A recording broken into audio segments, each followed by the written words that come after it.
Hello, how are you doing? Welcome to my channel. Thank you for joining me. Today I will be making some potato wedges, oven baked potato wedges. I've already washed my potatoes and cut them.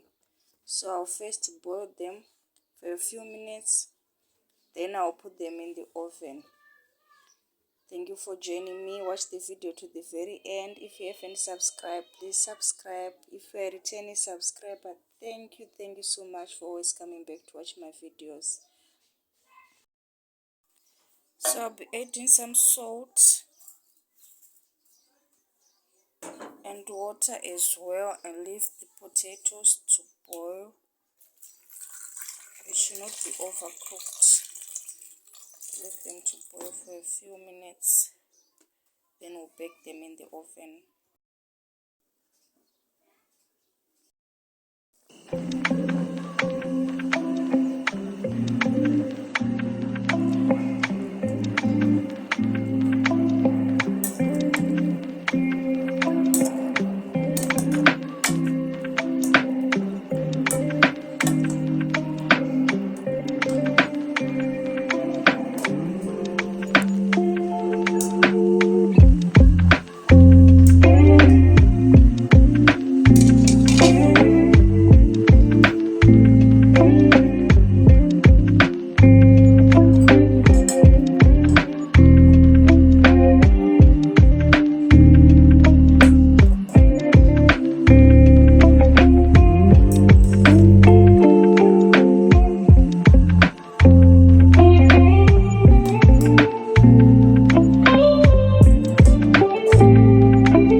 sure you turn your potatoes and grill them both sides.